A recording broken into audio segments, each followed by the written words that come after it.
This satellite can tell us how much water is flowing through all of the Earth's rivers into the ocean, all the way from space. NASA is launching an international satellite mission that will conduct the first global survey of the world's surface waters, helping shed new light on the mechanics and consequences of climate change. Hey, look, I can tell you for any big river system in the world, I can tell you how much water is coming out of that right now. And we're doing that from a satellite. I mean, that's just fundamentally really cool. The satellite is dubbed SWOT, short for Surface Water and Ocean Topography. It was designed and built at NASA's Jet Propulsion Laboratory, JPL, near Los Angeles, in collaboration with NASA's counterparts in France and Canada.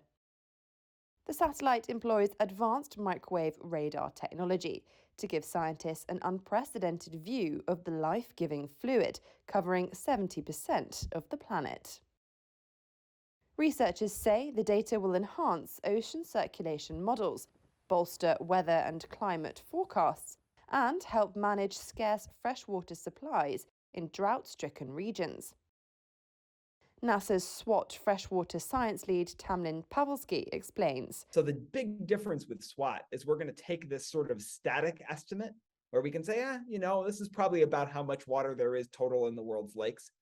And we're going to be able to make that, first of all, dynamic. We're going to be able to see when it's higher or when it's lower, and we're going to be able to make it much more granular. So we're going to be able to say, here's how much water there is, not just for the whole world, but also for individual regions and individual lakes and reservoirs and rivers.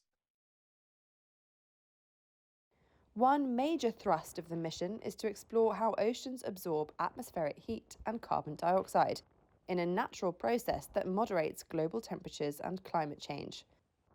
This will help scientists learn more about the effects of rising ocean levels on coastal areas, says NASA Jet Propulsion Laboratory scientist Ben Hamlington. So one of the things SWOT is going to do is it's going to get us closer to the coast than what we've had with other satellite observations. So a lot of the satellites we have difficulties measuring in the coastal zone because of the type of technology that's used. The radar pulses that we typically rely on can get contaminated by land versus ocean. SWOT's going to make a big advance there. It's going to push us closer to the coast and allow us to see that interface, that land-ocean interface, a little more closely and directly. Freshwater bodies are another key focus of SWOT. The satellite is equipped to observe the entire length of nearly all rivers wider than 330 feet, as well as more than 1 million lakes and reservoirs larger than 15 acres. Taking inventory of Earth's water resources will enable researchers to better trace fluctuations in the planet's rivers and lakes during seasonal changes and major weather events. Satellites don't last forever, but 3 years of data, that's going to tell us what's the state of the planet right now. Right? It's going to give us like 3 cycles of, winter, spring, summer, fall. And, that'll tell us, what's the state of the planet now? And so as the climate changes and the way we use land and water changes, we'll be able to use that as a baseline to compare against in the future.